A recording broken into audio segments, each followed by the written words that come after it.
budaya lestari. Mau cobain Singosari Kediri Bukti. Ayo rek kuyup makaryo Jawa Timur tambah joyo. CTV 100% Dominan Jawa Timur, 100% menghibur rakyat makmur. CTP 100% gawe wong Jawa Timur. CTV 100% Jawa Timur. Yo ini Jawa Timur, ragam warna-warni jadi melebur. Hati terhibur kembali berkumpul menjadi satu. CTV mantukan di filosofi dari tanah Jawi, semua beraksi. Atur MC dan dedikasi, semua seni ada di sini. Jawa Timur pancen gone seni. Riok ludruk campur sari. Teko Ngawi sampai Banyuwangi. Ragam budaya lestari. Mau cobain Singosari Kediri Bukti. Ayo rek guyub makaryo, Jawa Timur tambah joyo. CTP 100% gone wong Jawa Timur. 100% menghibur rakyat makmur. CTV 100% gawe wong Jawa Timur. CTV 100% Jawa Timur. CTP 100% gone wong Jawa Timur. 100% menghibur rakyat makmur. CTP 100% gawe wong Jawa Timur. CTP 100% Jawa Timur.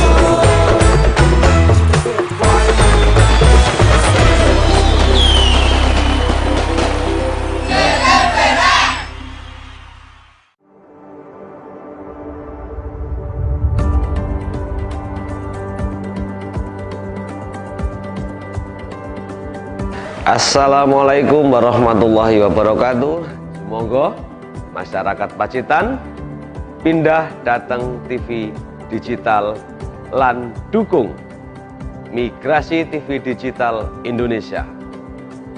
Langkung resik gambaripun, wening swantenipun, canggih teknologinipun. Wassalamualaikum warahmatullahi wabarakatuh.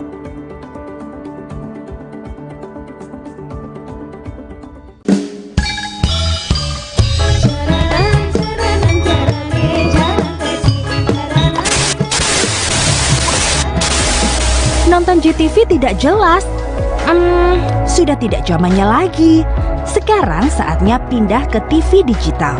Dan untuk menikmati tayangan TV digital, siapkan set-top box dan sambungkan ke antena TV. Tekan tombol setting pada remote set-top box dan pilih auto scan. Tunggu beberapa saat untuk menikmati program-program terbaik kami. Dan jika DVB-T2 tuner sudah tersedia di TV Anda, cukup tekan menu, pilih setting, pilih saluran, lalu auto scan. JTV Digital siap menemani Anda dan keluarga.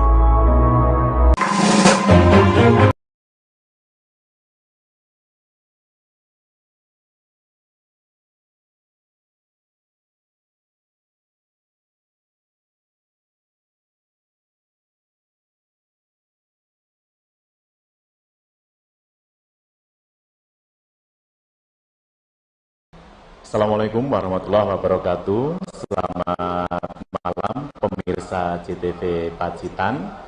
Kembali lagi berjumpa dengan acara kesayangan kita, yaitu Dokter Menjawab.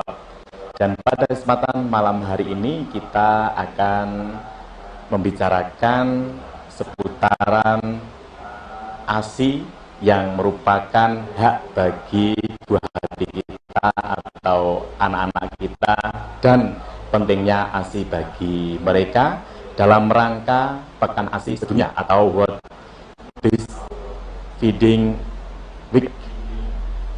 Dan pada kesempatan ini akan kita dengarkan bersama paparan dari narasumber kita dari Rumah Sakit Umum Daerah Dr. Darsono Pacitan, yaitu Dr. Yulia Fatma Wardani, MSc, spesialis anak. Assalamualaikum, Dok. Ya. Waalaikumsalam. Selamat sore. Kabar sehat, Bu?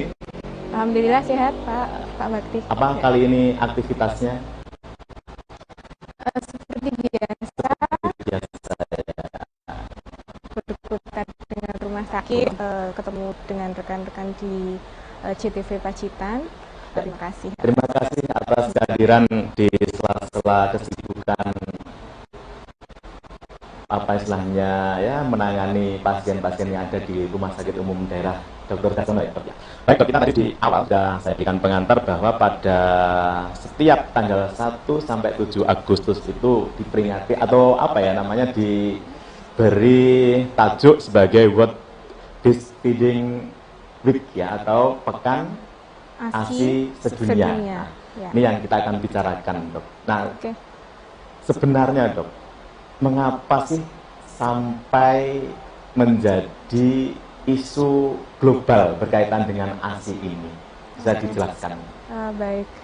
Jadi Pekan ASI Sedunia adalah suatu peringatan yang dilakukan setiap tanggal 1 sampai 7 Agustus setiap tahun sekali, dengan tema yang beragam-macam, yang diangkat untuk setiap tahunnya itu berbeda-beda. Berawal dari sebenarnya adalah awareness kita semuanya, bahwa kita mempunyai tanggung jawab untuk menjaga keberlangsungan proses menyusui. Bahwa menyusui bukan tugas ibu saja, tapi tugas kita semua sebagai keluarga, sebagai saya misalnya sebagai dokter, sebagai tenaga kesehatan, kemudian sebagai pasangan ya, suami, kemudian juga partner kerja, stakeholder, dan semua yang berada di lingkungan ibu yang akan membuat suatu lingkungan yang baik untuk atmosfer ibu menyusui sehingga bisa berhasil untuk menyusui bayinya dengan baik gitu. Dan pada tahun ini peringatan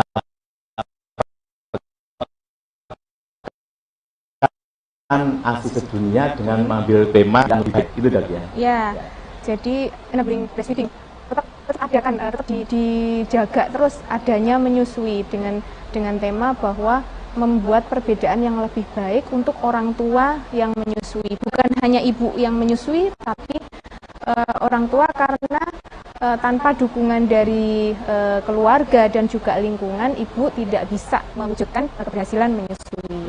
Demikian. Seberapa penting sih sebenarnya, Dok, pemberian ASI eksklusif pada bayi itu sebenarnya, sehingga menjadi isu global yang senantiasa kalau setiap tahun diperingati menjadi hal yang penting gitu. Tentunya sangat penting. Semua tidak ada yang menyangkal akan kenyataan bahwa ASI adalah makanan yang terbaik buat bayi. Tidak ada makanan manapun yang lebih baik dari ASI. Namun tentunya perlu kita selalu mengingatkan kembali, karena manusia tempatnya lupa ya. Jadi bahwa ASI bisa mempunyai manfaat yang sangat besar, baik itu buat bayi, buat ibu, dan juga buat keluarga dan lingkungan di sekitarnya. Yang pertama untuk bayi, tentunya zat-zat gizi yang diperlukan oleh bayi semuanya terkandung di dalam ASI ya. Tapi itu nanti ada beberapa catatan khusus, misalnya untuk bayi yang dengan berat badan lahir rendah dan sebagainya berbeda sedikit ya. Cuman untuk bayi yang lahir dengan berat badan yang cukup, itu makanan yang terbaik memang hanya ASI. Kemudian yang kedua, adanya daya tahan tubuh yang terjaga dengan baik dengan ASI, karena ada imunitas yang diturunkan dari ASI yang dari ibu ke bayi. Tentunya sudah sering dengar kolostrum ya. ASI yang pertama kali dikeluarkan oleh ibu setelah menyusui, ditandai warnanya kuning, lebih kental, nggak putih ya. Jadi kadang malah untuk masyarakat yang belum paham, dikiranya itu bukan ASI yang bagus, malah dibuang. Padahal sebenarnya pada kolostrum itu terkandung imunoglobulin atau zat imunitas yang sangat diperlukan untuk bayi yang baru lahir, untuk menjaga supaya dia tetap sehat, terhindar dari infeksi maupun penyakit-penyakit yang ada di lingkungan yang baru. Dan itu tidak dipenuhi sebenarnya oleh susu formula yang menjadi andalan masyarakat sebagian besar itu ya, Dok? Ya, dengan berbagai iklan ya, yang saat ini di mana-mana, baik itu di media cetak, di media elektronik, ya, kemudian ya. di berbagai online platform ya, karena mereka harus menjual kan ya, jadi mengunggulkan sesuatu hal yang ada dikandung dalam susu formula, tapi sebenarnya tidak ada yang bisa menyamai ASI. Jadi tidak ada satupun susu formula yang mempunyai imunoglobulin atau zat kekebalan tubuh. Jadi tidak ada yang bisa, manusia yang bisa menambahkan gitu ya. Jadi memang uniknya ASI demikian, karena memang yang membuat juga luar biasa kan ya. Jadi perlu kita ingatkan hal-hal seperti itu. Kemudian selanjutnya bahwa dari aspek ibu, ASI penting karena dengan memberikan ASI dia bukan hanya memberikan nutrisi kepada bayinya, tapi juga memberikan kasih sayang. Bonding ketika menyusui itu membuat ibu semakin percaya diri bahwa dia bisa memberikan sesuatu yang terbaik untuk bayinya. Kemudian dia juga merasa menjadi ibu sepenuhnya ya. Nah itu yang sangat terganggu biasanya kalau ibunya bekerja. Nah seperti itu. Selain dari segi psikis tentu saja memberikan efek kesehatan yang luar biasa juga bagi ibunya, ibu iya, karena menyusui itu ya. Pada ibu yang menyusui itu dari berbagai penelitian didapatkan bahwa ibu akan terhindar dari penyakit misalnya kanker payudara, kemudian juga infeksi-infeksi pada payudara, karena kan pada ibu yang habis melahirkan biasanya produksi ASI akan banyak, akan nyeri. Nah, seperti itu. Jadi kalau dengan diberikan juga kontraksi rahim yang membesar, bayi keluar. Nah, kontraksi itu akan lebih cepat. Nah, ketika ibu menyusui, karena dengan menyusui juga hormon-hormon oksitosin, prolaktin banyak dihasilkan. Nah, oksitosin selain juga dia akan memompa ASI untuk keluar, dia juga akan merangsang kontraksi dari otot-otot dari rahim. Jadi lebih cepat juga. Banyak aspek positifnya bagi sangat banyak ya, bahkan bagi lingkungan juga bagi lingkungan dan masyarakat di sekitarnya. Kalau misalnya banyak orang menyusui, kemudian kita perlu pertimbangkan juga kan sampah, polusi yang dihasilkan oleh yang menggunakan susu formula, mulai dari kalengnya, jadi menyusui kertasnya. Kalau bagi ibu itu kalau menyusui tidak usah takut kecantikannya terganggu ya, Dok ya? Sebenarnya tidak, tentu saja tidak, karena semuanya itu malah justru membuat ibu semakin baik kondisinya. Jadi auranya semakin positif ya. Iya. Baik, Dok. Berkaitan dengan apa istilahnya menyusui itu, pemberian ASI itu idealnya itu sampai pada umur berapa sih, Dok? Bagi anak, bagi bayi? Oke. Untuk pemberian ASI saja, namanya ASI eksklusif, itu tidak boleh diberikan cairan lain selain ASI saja, itu selama 0 sampai 6 bulan. Nah, setelah 6 bulan, ASI bisa diberikan sampai bayi atau anak berusia 2 tahun atau lebih. Jadi bukan hanya 2 tahun saja, tapi 2 tahun atau lebih. Nah, itu juga ada di Al-Quran ya, dijelaskan. Jadi semuanya memang sudah ditata demikian rupa sehingga kita hanya sebenarnya cuma tinggal menjalankan aja ini, tidak perlu mengada-adakan lagi semuanya.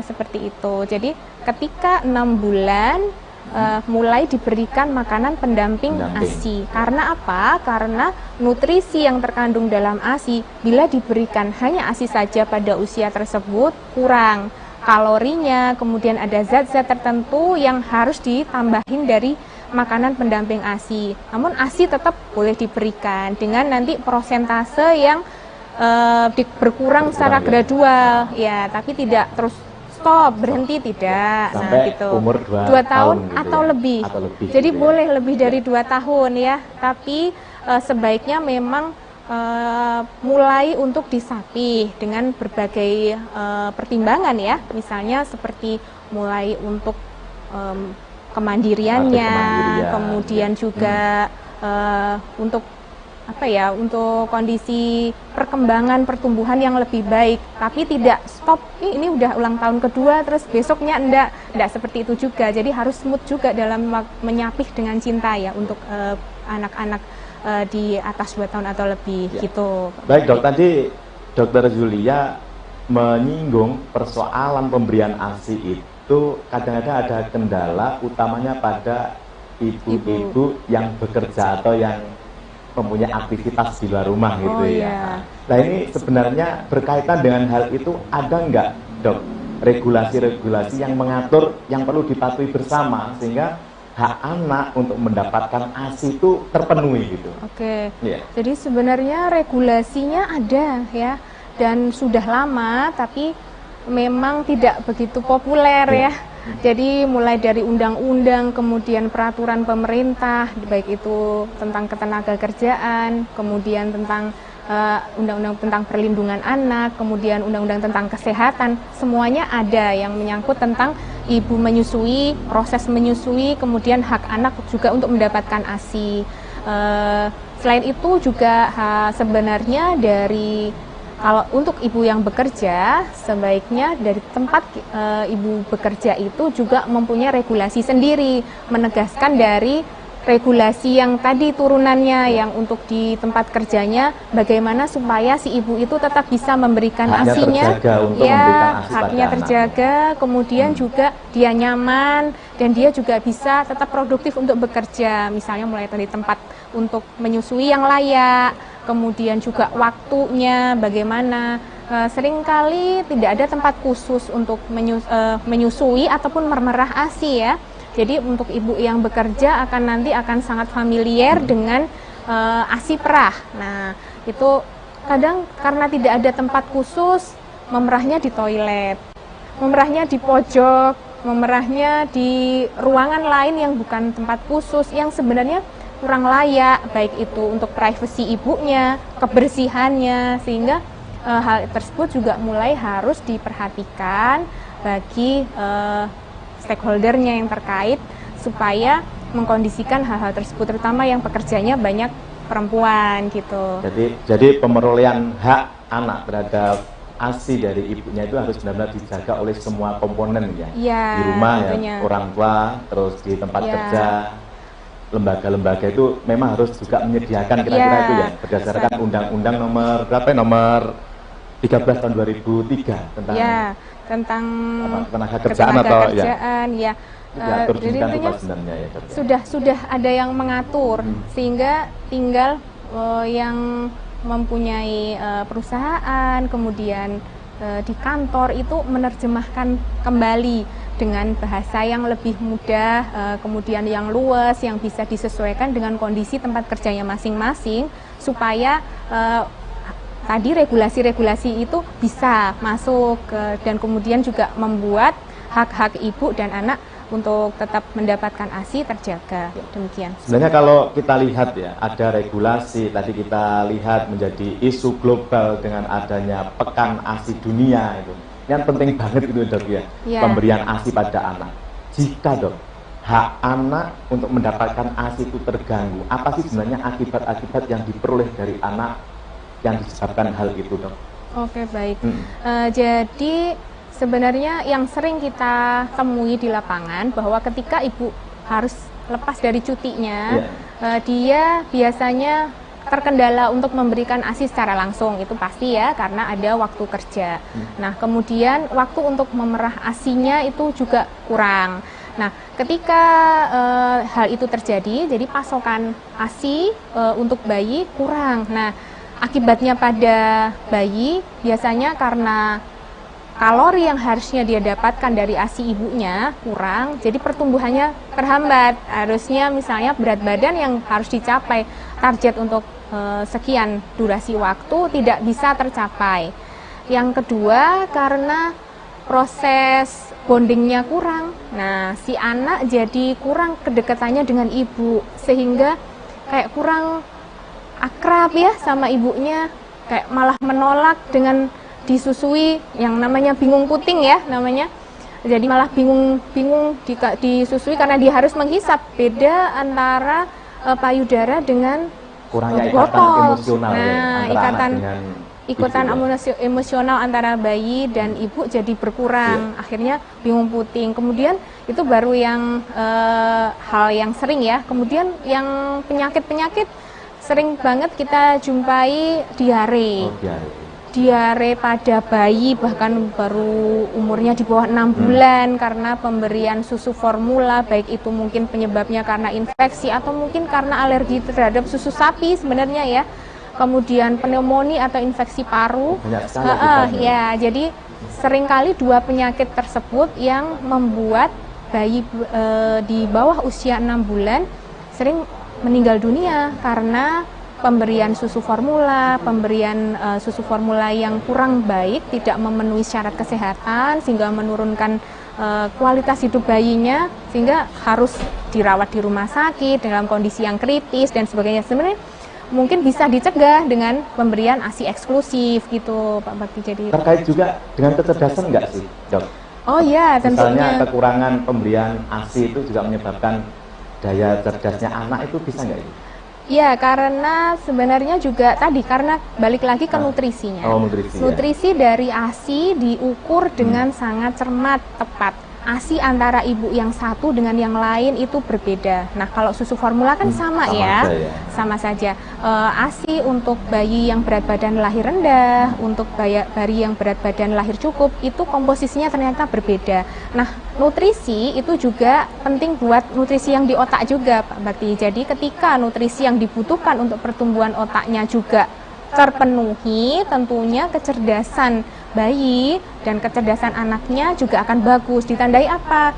Ya dengan pertumbuhannya bagus, ditandai di berat badan, tinggi badan, ataupun lingkar kepalanya itu sesuai ukurannya dengan chart atau table yang standar dari WHO, atau juga dan perkembangannya. Jadi dia harusnya sudah bisa tengkurap ini anaknya, harusnya sudah bisa ngomong, nah harusnya sudah bisa jalan. Nah ketika itu nutrisinya terpenuhi dengan baik, nah insya Allah juga perkembangannya juga akan sesuai dengan usianya, kecerdasannya juga, kemudian juga kematangan emosional. Jadi karena dia sudah merasa mendapatkan kasih sayang yang cukup tadi ya, jadi akhirnya juga dia itu tumbuh menjadi pribadi yang dia emotional quotientnya juga bagus, IQ atau intelligence-nya juga bagus, jadi komplit banget ASI ya, gitu. Ya, Dok, tahan dulu untuk menjawab pertanyaan-pertanyaan Iya. saya pada kesempatan dokter menjawab. Kita lihat dulu. Pemirsa JTV Pacitan, kita akan kembali lagi dengan Dokter Zulia dari RSUD Dr. Darsono Kabupaten Pacitan setelah pesan-pesan berikut ini.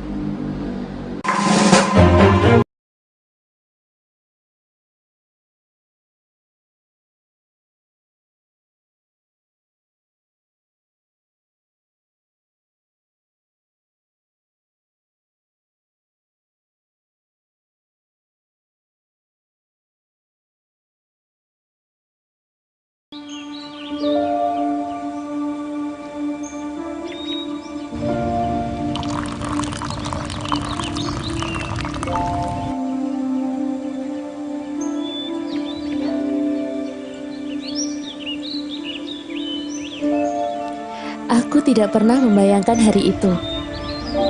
Tidak pernah terlintas di pikiranku. Tempat ini tidak terasa sama lagi. Aku tidak pernah melupakan perasaan yang membuatku ingin kembali.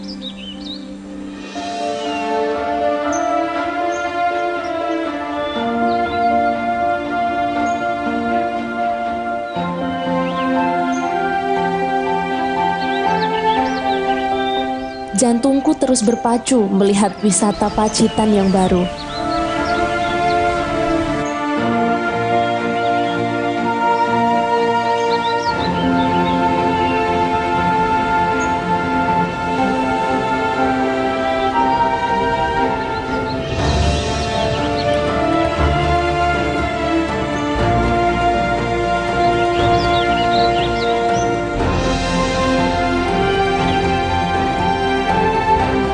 aku tertidur dalam keheningan dan gairah, ini tentang ruang dan gerakan yang sudah lama dibatasi.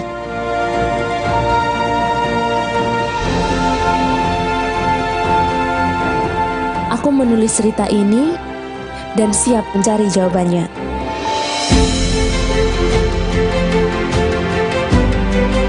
Siap untuk cerita baru, untuk menangkap perjalanan baru, untuk berbagi kebahagiaan,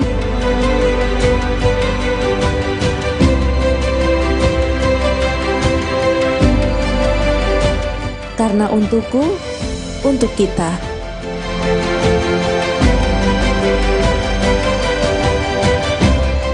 Siap adalah ketika dunia berubah, maka kita harus beradaptasi.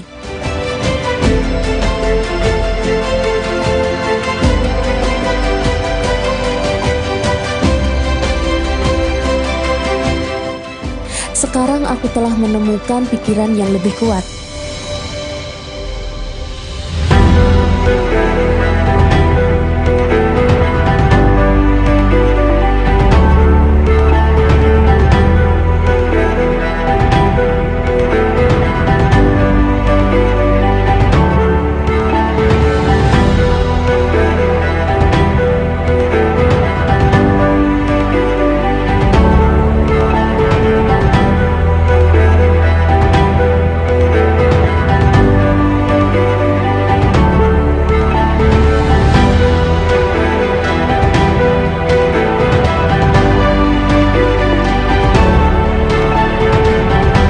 Batu karang yang lebih kuat dengan segala sifatnya. Saat aku melihat semangat mereka lagi, aku kagum dengan betapa hebatnya kota ini.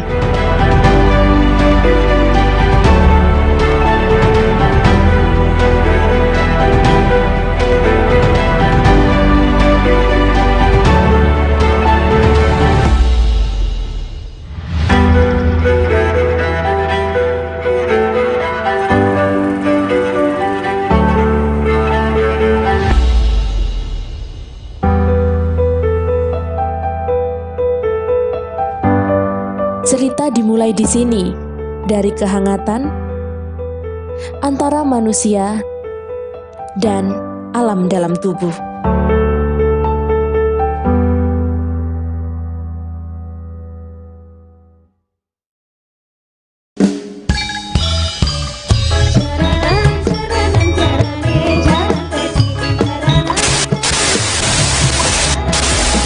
Nonton GTV tidak jelas. Sudah tidak zamannya lagi.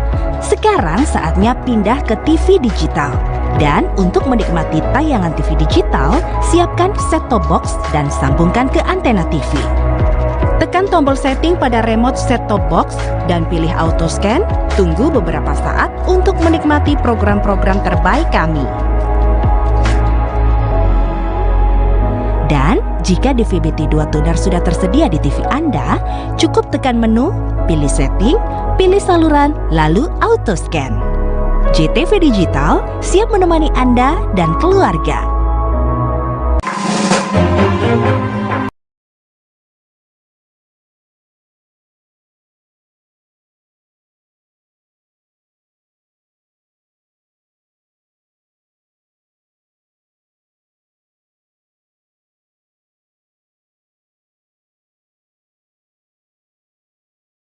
Pemirsa JTV Pacitan masih setia bersama kami dalam acara Dokter Menjawab. Sekali lagi pada kesempatan ini hadir di tengah-tengah kita Dr. Zulia Fatma Wardani MSc, spesialis anak dari Rumah Sakit Umum Daerah Dr. Darsono Pacitan. Dok, kita kembali lagi, tadi sangat menarik ya berkaitan dengan luar biasa anugerah yang diberikan Tuhan Yang Maha Esa ya melalui ASI ibu kita ya, yang ternyata punya dampak yang sangat luar biasa bagi bayi dan mungkin ya kita sebagai apa istilahnya dulu anak-anak itu juga pengaruh positif dari ASI itu. Nah, sekarang menjadi catatan, Dok. Ya, kita tahu ya pada saat ini sedang kita ikuti beberapa hari terakhir atau apa ya waktu terakhir ini menjadi perhatian utama dari berbagai pihak itu adanya isu stunting ya dok ya. Nah, itu ada kaitannya nggak ya dok ya dengan apa istilahnya Menyusui iya, tadi. menyusui ini. Ya Pak Bakti, ini penting banget ya.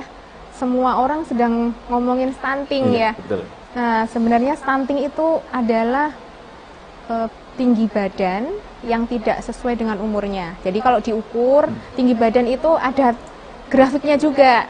Jadi selain berat badan juga ada grafik tinggi badan. Nah, dia di bawah grafik standar, namanya min 2 standar deviasi. Grafiknya punyanya WHO. Nah, penyebabnya apa? Yang pertama karena penyakit infeksi. Yang kedua tentunya asupan nutrisi yang sangat kurang, dan itu tidak cuman dalam waktu 1-2 hari, tapi kronis, lama ya. Yang ketiga misalnya ada penyakit bawaan. Nah, yang keempat nih, karena biasanya pola pengasuhan yang salah. Jadi kalau pola pengasuhan yang salah bukan berarti itu mungkin apakah pendidikan orang tuanya kurang ya. Belum tentu. Justru ibu yang bekerja, orang tua yang bekerja yang tidak punya waktu untuk membesarkan, mengasuh langsung anak-anaknya. Nah, ini juga merupakan satu faktor resiko untuk terjadinya stunting, termasuk juga bayi yang tidak mendapatkan ASI. Nah, tadi kan bisa kena penyakit, daya tahan tubuhnya kurang bagus, nutrisinya kurang tercukupi, sehingga bisa kekurangan gizi secara kronis, kemudian akhirnya berat badan nggak naik-naik, imbasnya di tinggi badan. Padahal itu masa pertumbuhan yang luar biasa ya. Karena untuk pada usia tadi kan dia menyusui sampai 2 tahun atau lebih. Otak anak itu 80% terbentuk sempurna sampai usia 2 tahun. Setelah 2 tahun, pertumbuhan otaknya akan lambat. Nah, jadi banyak banget ya berarti kekaitannya antara menyusui tadi. Ternyata itu penting banget kan buat otak ya, karena tadi tinggi badan yang kurang itu mungkin masih belum apa-apa ya, hanya postural saja. Tapi kalau ternyata kekurangan gizi dalam waktu yang lama, nutrisi ke otaknya kurang, jadi kualitas dari manusianya alias juga dari tadi EQ, IQ, kecerdasannya kurang, karena 2 tahun pertama ini tidak dioptimalkan untuk diberikan nutrisi yang baik dengan ASI dan makanan pendamping ASI yang baik gitu. Ya, sebenarnya luar biasa ya keterkaitan apabila tidak dijamin pemberian ASI eksklusif pada anak yang masa akibatnya ya dok. Nah, terkait kembali pada regulasi ya dok ya, ada yang mengatur tentang pemberian ASI eksklusif ya di undang-undang atau di PP nomor 33 tahun 2012 ya. Tadi ada undang-undang ketenagakerjaan juga diatur, undang-undang kesehatan juga diatur, undang-undang perlindungan anak juga diatur persoalan ASI ini. Nah ini, saya akan bertanya berkaitan dengan konteks ya dokter sebagai dokter spesialis anak ya, melihat utamanya di sekitar kita dok. Misalnya di FASUM ya, di fasilitas umum, terus di tempat kerja yang di situ juga tidak lepas dari tenaga yang notabene juga ibu-ibu. Seberapa berhasilkah lembaga-lembaga tersebut ikut mendukung keterjaminan hak pemberian ASI pada anak ini dok? Jadi di tempat-tempat umum memang seyogianya kalau kita melihat kembali regulasi-regulasi yang sebenarnya bagus banget ya buat ASI, tentunya harus disediakan di ruang publik itu tempat untuk menyusui ataupun memerah ASI ya. Tempatnya harus bukan hanya pojok ASI yang di dalamnya kosong dengan kursi saja, tapi juga fasilitas untuk ibu menyusui dan ibu yang memerah ASInya juga standar minimalnya harus ada tempat cuci tangannya, kemudian harus ada tempat duduk yang nyaman, kemudian juga harus ada sabun cuci tangannya, kemudian ada tempat tidur kecil ya, mungkin untuk mengganti popok bayinya dan sebagainya. Jadi semuanya sudah ada Pak Bakti, tinggal kita menerapkan. Nah, jadi memang tadi betul di fasilitas umum yang terdekat di kita, berarti di tempat kita bekerja harusnya itu disediakan. Jadi untuk ibu yang menyusui langsung dan ibu yang memerah ASI bisa mendapatkan privasinya dan menikmati fasilitas yang harusnya merupakan haknya ibu ini ya, ibu yang bekerja maupun ibu yang sebenarnya kalau di fasilitas umum mungkin di pusat perbelanjaan ya, di mal-mal itu sekarang sepertinya sudah mulai ada pojok laktasi, ruang menyusui. Nah, mulai ada, cuman kadang ibunya sendiri yang nggak tahu, taunya tuh nggak ada, jadi malah perginya ke toilet nih, mompa ASI di toilet atau menyusui anaknya karena malu, jadi di pojokan sambil makan. Nah seperti itu, jadi perlu kampanyenya. Nah ini pentingnya di Pekan ASI Sedunia itu kita menegaskan kembali bahwa seorang ibu yang menyusui ataupun juga keluarga yang sedang berjuang untuk menyusui anaknya, dia mempunyai hak-hak yang patut diperjuangkan ya, karena tadi pentingnya kayak gitu banget ya. Iya, betul. Ya. Nah berkaitan dengan itu Dok, tadi kan apa sebenarnya peraturan-peraturan yang ada yang sebenarnya itu membangun kesadaran bersama berbagai elemen untuk ikut menjaga pemberian hak pada anak, termasuk pemberian ASI tadi yang sebenarnya sudah sangat sistematis ya itu. Dan tadi kita dapat katakan bahwa ini sebenarnya belum sampai pada elemen-elemen secara meluas gitu ya. Ada nggak Dok misalnya dari pihak yang terkait ya, dari Kabupaten Pacitan misalnya, Ikatan Dokter Anak yang dari Kabupaten Pacitan, ada upaya-upaya real agar ini benar-benar utamanya di Pekan ASI Dunia ini benar-benar bisa lebih membumikan lagi aturan-aturan ini sehingga ibu yang bekerja itu juga nyaman gitu loh. Bagaimana ini Dok? Nah ini masih kalau kami dari Ikatan Dokter Anak Indonesia itu memang sangat mendukung ya untuk dilakukannya kampanye ya, kampanye untuk pemberian ASI dan juga perubahan yang lebih baik untuk keluarga dengan ibu bekerja yang memberikan ASI. Kami biasanya melakukan suatu sosialisasi untuk awam ya.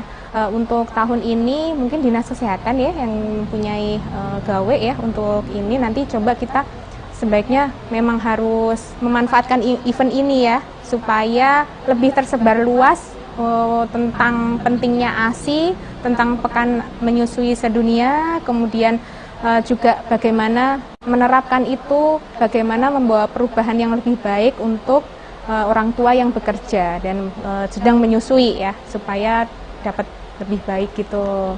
Jadi nggak cuman mendapatkan ASI kemudian di rumah disambungkan dengan susu formula, tapi gimana supaya itu jadi lebih baik. Sebenarnya kita bukan hanya dokter anak saja sih Pak Bakti, jadi ada suatu perkumpulan kita di Ikatan Konselor Menyusui Indonesia. Nah, ini elemennya bukan hanya dokter, tapi juga ada pegiat ASI, mulai dari ibu rumah tangga, kemudian juga ada dari berbagai aspek ya, mungkin ada yang guru, ada yang dosen dan sebagainya, yang mereka pemerhati ASI. Nah, mereka mempunyai satu concern untuk mengkampanyekan pemberian ASI, termasuk yang paling utama yang di tahun ini adalah pada ibu yang bekerja, karena yang ibu yang bekerja ini cukup berat ya tantangannya. Jadi dia harus berperan sebagai ibu di rumah, menjadi seorang istri, kemudian juga dia harus berperan di luar. Dia tidak bisa nih misalnya melepaskan peran yang di luar karena dia juga dibutuhkan. Nah itu gimana supaya porsinya bagus. Nah ini beberapa tips harus ada nih untuk ibu yang bekerja gitu. Apa itu upaya yang harus ditempuh apabila ibu yang menyusui itu bekerja dan hak anak mendapatkan ASI itu tetap masih bisa dipenuhi oleh ibunya, itu apa saja Dok misalnya? Oke, jadi sebenarnya ibu bisa mendapatkan bantuan ya. Ketika ibu sudah merasa sulit, ibu perlu bantuan, ibu bisa meminta pertolongan beberapa tenaga kesehatan itu ada yang berperan sebagai konselor menyusui. Ini kayak yang pimpin ini Pak. Iya. Nah Oh, ini iya, konselor menyusui, jadi ya. kami mempunyai standar pelatihan selama 40 jam standar WHO untuk bisa membantu ibu-ibu yang mempunyai kesulitan menyusui. Tampaknya ini ya belum digunakan sebaik mungkin ya oleh ibu-ibu yang bekerja tapi Iya, menyusui ya. Dok, iya. Jadi sebenarnya iya. bisa mencari bantuan tentang apa ya, kira-kira kan kesulitannya si ibu A, B, C yang sama-sama bekerja mungkin berbeda-beda. Nah, itu yang pertama. Misalkan belum ada konselor menyusui di sekitar ibu-ibu, bisa menghubungi tenaga kesehatan yang terdekat. Mungkin yang di puskesmas bidan, perawat, mungkin dokter umum. Secara dasar mereka pasti mempunyai basic ilmu ya untuk laktasi ini yang bisa memberikan bantuan kepada ibu yang mempunyai kesulitan untuk menyusui. Yang kedua, harus dirancang betul-betul kapan dia itu akan mulai bekerja. Nah, jadi harus ancang-ancang ketika dia harus cutinya misalnya 6 bulan. Nah, ketika dia sejak usia bayinya 2 atau 3 bulan, dia sudah ada di mindset nanti aku akan memberikan ASI itu dulu. Jadi kepercayaan diri ibunya itu harus perlu dibangun. Nah, ketika sudah ada niat, nah itu actionnya adalah dia mulai menabung ASI perah. Dan menabung ASI perah tidak bisa 1 hari, 2 hari, 1 kantong, 2 kantong ditinggal pergi. Ya itu kan sama saja bohong ya, pasti akan tidak cukup. Nah, menabung ASI dengan cara mulai jauh-jauh hari. Kemudian cara penyimpanan ASI bisa dibuka di buku KMS, buku Kartu Menuju Sehat yang sekarang bukunya warnanya pink. Nah, di situ ada cara memerah ASI, cara menyimpan ASI. Nah, itu dipelajari betul untuk ibu yang akan bekerja. Kemudian mempelajari penyimpanannya tadi. Kemudian yang ketiga, ibu harus didukung oleh keluarga. Ya, jadi ketika dia akan bekerja, suaminya mendukung. Ketika dia akan tetap memberikan ASI-nya, juga harus didukung. Nah, karena kurang dukungan, kadang nggak klop nih. Suaminya bilang, ASImu kurang nih, kamu bekerja terlalu capek, kasih susu formula aja. Apalagi kalau orang tua atau nenek atau kakek atau mertua ya, aduh. Nah, itu bikin ibunya langsung nggak ada kepercayaan diri. Harus dijaga kepercayaan diri Ibunya. Nah, dukungan keluarga. Selanjutnya ketika sudah mulai bekerja, dia harus memerah ASI sesuai dengan jadwal anaknya menetek. Misalnya 2 jam sekali, 3 jam sekali, dia harus tetap mengosongkan ASI. Karena rumus ASI itu ketika dia dikeluarkan, dia akan memproduksi dia lebih banyak. Jadi ketika dia mengosongkannya itu periodik ya. Periodik ya. Misalnya ibunya pergi bekerja mengajar ya, misalnya dari jam 7 pagi sampai jam 2 siang. Nah, biasanya bayinya menetek tiap 2 jam sekali. Nah, setiap 2 jam sekali dia harus break. Dia harus dapat waktu untuk memerah ASI-nya, menyiapkannya, menyimpannya. Jadi harus ada kulkas juga sih sebenarnya ya di tempat itu kerja. sebenarnya misalnya secara sirkulatif misalnya ini saatnya menyusui itu sebenarnya insting seorang ibu juga sudah terbangun sebenarnya Dok ya. Iya,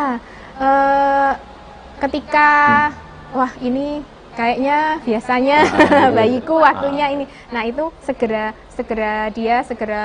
memompa atau mungkin anaknya yang dibawa gitu. diantarkan menetek dulu Tapi udah. kalau jaraknya rumah dengan tempat kerja jauh mungkin nggak memungkinkan. Nggak memungkinkan. Ini yang menjadi perhatian bersama tempat kerjanya. Ke tempat kerja, keluarga juga Keluarga itu juga. biasanya kalau yang sampai nganter-nganter itu pasti keluarganya top banget. Iya. Ya, terus yang penting lagi sebenarnya saat malam hari ketika ibunya mungkin tidak bekerja, ketika yang ibunya nggak shift malam nih ya, ibunya malam sering netei, sering merah ASI karena Dimaksimalkan pada malam hari. Iya, tetap ada direct breastfeeding walaupun dia banyak mompa karena pada malam hari hormon menyusui itu luar biasa aktifnya. Produksi ASI pada malam hari dibandingkan siang hari juga lebih banyak malam hari. Jadi kalau mau nabung ASI mungkin mompanya akan lebih banyak di malam hari gitu. Kira-kira itu sih ya. Penting banget dan itu menjadi perhatian bersama. Dok, sangat menarik sebenarnya pembicaraan kita berkaitan dengan pentingnya ASI bagi anak, bagi bayi, dan itu menjadi hak bagi mereka ya. Tapi apa daya ini kita dibatasi waktu perjumpaan kita. Dok, mungkin ada hal-hal yang belum disampaikan dan penting bagi masyarakat, saya beri kesempatan untuk menyampaikan. Monggo. Oke, jadi jangan ragukan ASI. ASI adalah makanan yang terbaik untuk bayi. Bangun lingkungan yang positif, atmosfer yang bagus untuk orang tua menyusui dan bekerja supaya dapat berlangsung dan berlangsung secara optimal, berhasil, dan akhirnya nanti anak-anaknya juga sehat, orang tuanya juga sehat. Demikian. Kira-kira demikian. Ya, terima kasih Dr. Julia Fatma Wardani MSc, spesialis anak dari Rumah Sakit Umum Daerah Dr. Darsono, Kabupaten Pacitan, telah hadir di CTV Pacitan pada saat ini untuk memberikan informasi berkaitan dengan pentingnya ASI bagi bayi dalam rangka juga Pekan ASI Dunia. Terima kasih Dok, sekali lagi terima kasih atas kehadirannya. Baik pemirsa JTV Pacitan, perjumpaan kita pada Dokter Menjawab yang berkaitan dengan Pekan ASI Dunia mungkin menjadi informasi kita bersama bahwa pemberian ASI bagi bayi, bagi anak sangat penting ya. Dan ibu yang menyusui bukan hanya ibu tapi perlu dukungan semua elemen agar hak anak dalam rangka mendapatkan ASI itu bisa terpenuhi.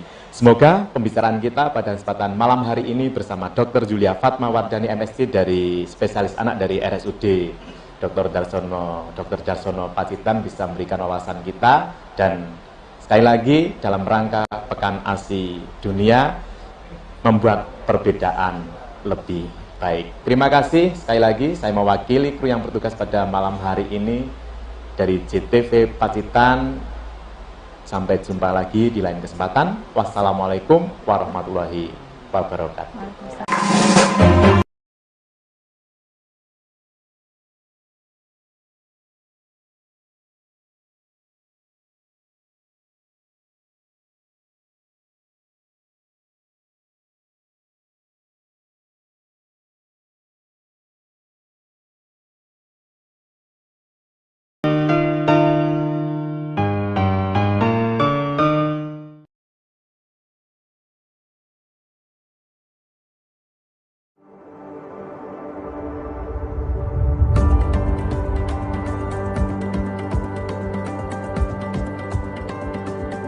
Assalamualaikum warahmatullahi wabarakatuh.